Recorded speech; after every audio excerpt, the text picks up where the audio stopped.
I'm Brianna Davis. And I'm Seth the Wildcat Report. On October 3rd, 4th, and 6th, the Millard West Drama Department put on the play Get Smart. I know I didn't go, but Kylie, didn't you go to the play? It was really awesome. There were so many different actors, and they all did really, really well. It's always awesome to see kids participate in the drama department and show us how they can act. NHS is holding a costume drive through October 19th. Bring your old and new costumes in a plastic baggie. And I know I couldn't picture Halloween without a costume as little kids, so please donate. It's really important to those kids that need costumes. And speaking of costumes, the Millard West show choirs go through a lot of different costume changes, and they're currently getting ready for their season without the help of Mrs. Simpson as their head director. Hi, this is Kate McGinn with the Wildcat Report. The show choir has recently appointed a new show choir director, Zach Bjornson. From performances to style, the new director is shaking things up this show choir season. To let you go below it anymore. You just raised the bar. So now the bar is now your new baseline. We moved premiere back a little bit. The show choir premiere, the first performance of the year, has usually been at the beginning of November, usually within that first week or so, week and a half. And we moved it back about a month, so it'd be in the middle or the beginning of December. Well, since we have a new director this year, he obviously wants a lot of changes. This year we decided to learn our choreo first and then learn our music afterwards. Part of the reason for that was to allow the groups to have time to put their entire shows together. Usually premiere is just 2 songs and a ballad, and the ballad's usually just sung, so 2 dancing numbers and a ballad for all 3 groups.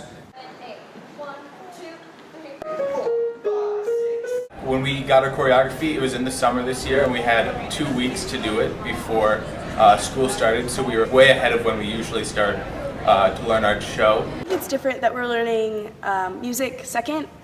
It's more challenging, but I think as musicians, it's a way for us to be more diverse. Disadvantage would be having summer days taken out. It's kind of sad about that. Advantages will be really ahead of the game when it comes to competition season. Last year, Millard West Show Choir sent 2 groups to Fame Nationals in Chicago, Uptown Girls and Wig. Although they will not be able to attend this year, they hope their performance and their skills are national level. Preparing for the season, you know, it's learning your vocals, it's learning your dance, it's putting it together on stage. Add the costumes, add the makeup, the hair, and all the fine details. I mean, it's the same idea. Wig doesn't have a theme this year, which is different. So their theme is no theme. It's ballroomy and kind of very tuxedo-esque.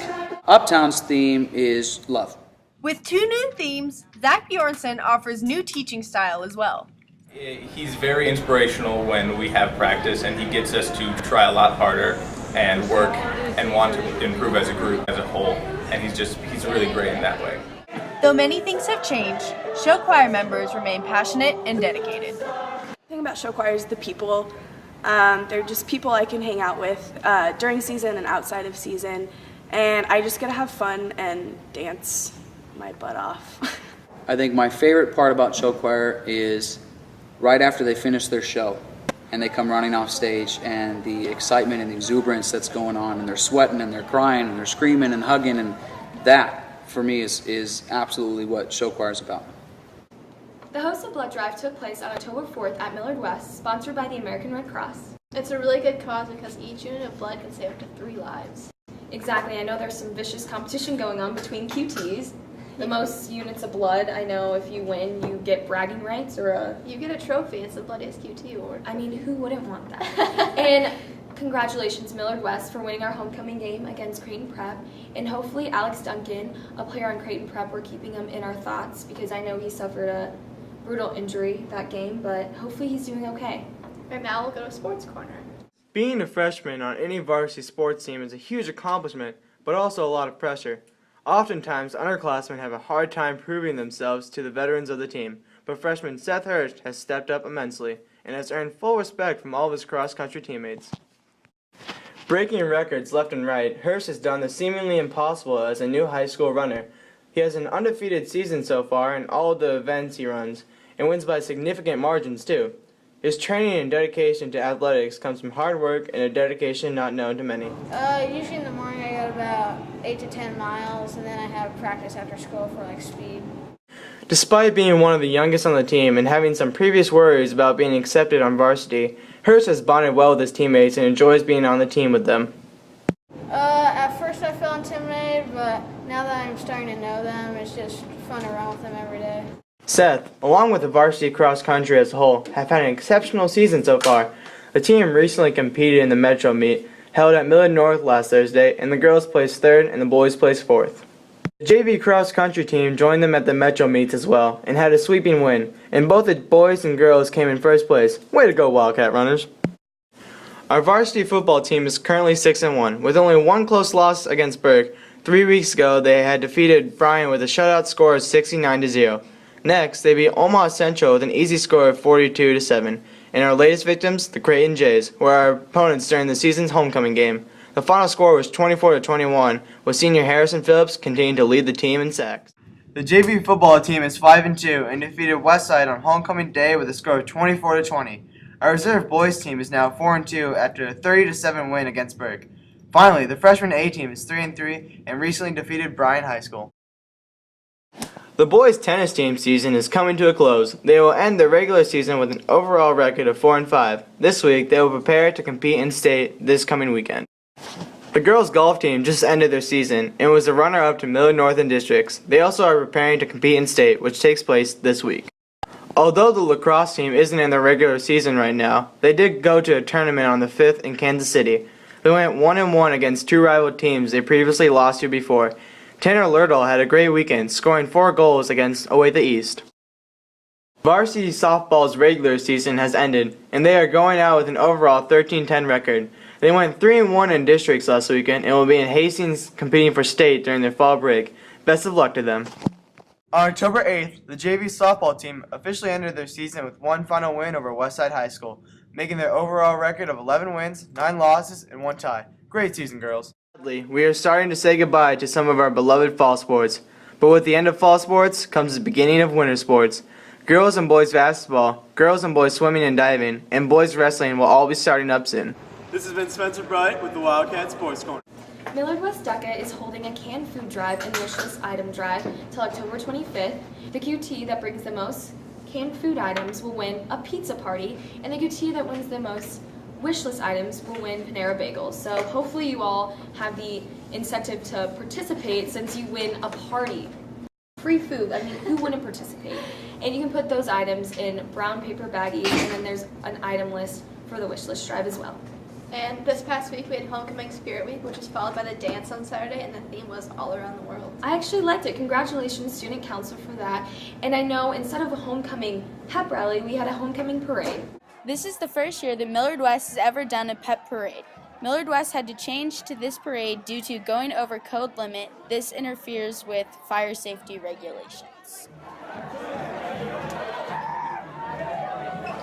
I think it's a way to keep school spirit up, but I disagree with how we are doing it. I liked the old pep rallies we had because it seemed to pump up the students more. I personally didn't like it because I felt like not everybody was able to be engaged. I was disappointed because I wanted to experience the pep rally. I looked forward to it a lot because the upperclassmen always told me how much fun it is and how much everyone cheered on the dance team and how much it meant to all of us. But now we don't really get to show how we get to dance together other than football games and basketball games. It was everything that happens at a pep rally crammed into a parade that walks through the halls. Some of the groups were marching band, cheerleaders, sports teams, and others.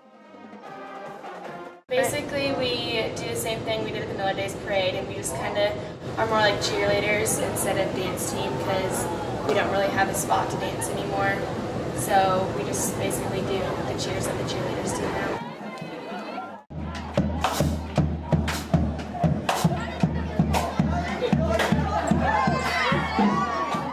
This has been Carigan Wiegand and Breanna Stoh with the Wildcat Report.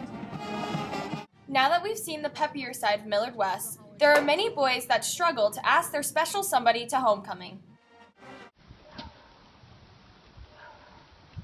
Hey, where are we going? Reed, will you go to homecoming with me, girl? Yeah. I want you to be my bag. Are you going to? Yeah. Sure. Yes! #1 in the world. I did it. Woo! Every year, students of Millard West attend different school activities, but one of the most popular is homecoming.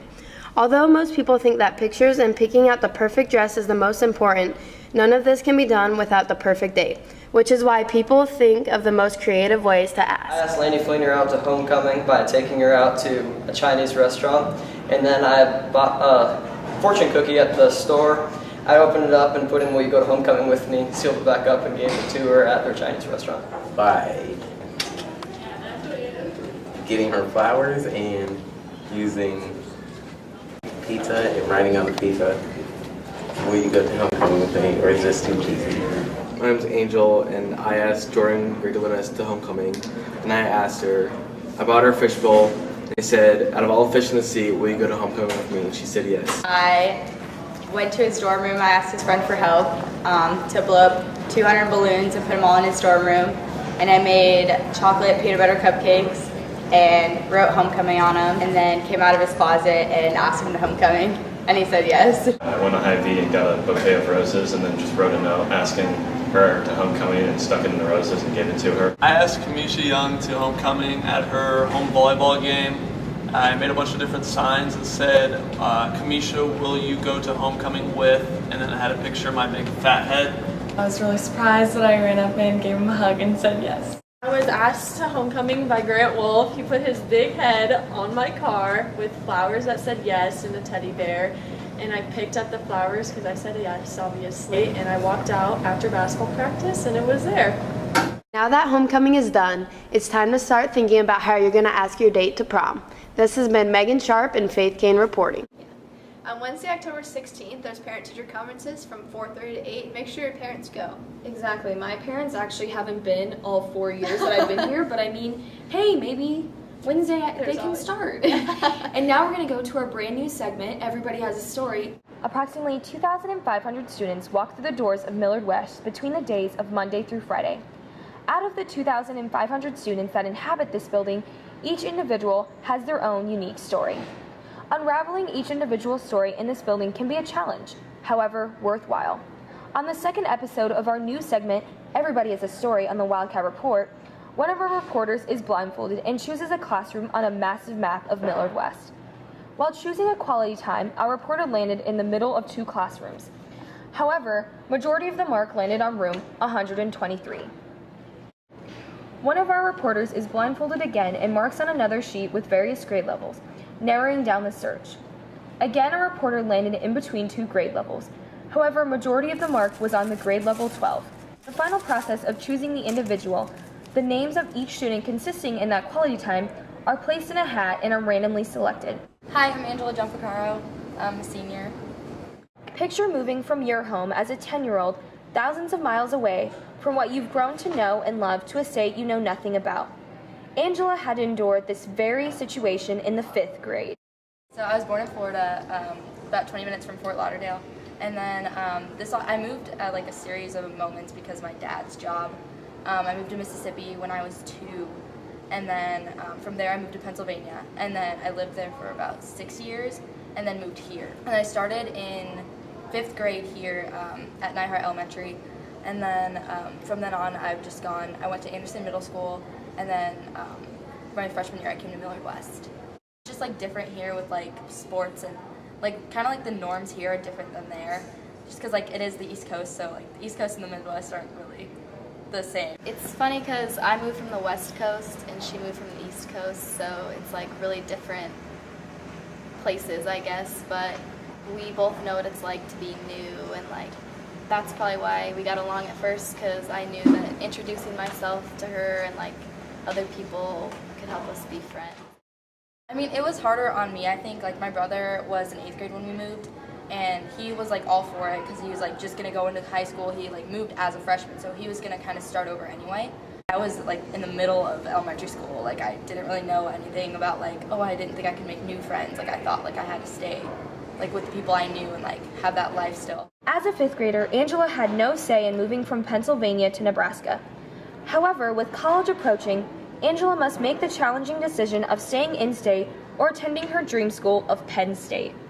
I actually like have a dream to go to Penn State, which I mean it's kind of I don't know, it's kind of ironic that I wear the sweatshirt today, but my dad, like, he's a really big Penn State fan, and I just know, like, the University Park main campus at Penn State is just it's such a big, like, dream for me to reach that. Angela's sophomore year, she started playing women's lacrosse. She has had teammates from different high schools from as far as Lincoln. So not a lot of people know about it or, like, think that we even have a girls lacrosse team in Omaha. And then ever since last year, like, Westside got a team, but for the longest time, we were the only girls team in Nebraska. She plays lacrosse, and she's a really good singer, and she doesn't tell anyone that, but she is such a good singer. Angela takes pride in sharing her involvement in her DECA chapter at Millard West. The amount of leadership skills and friends she has made from the marketing club has grown over the years. Yep, Millard West DECA.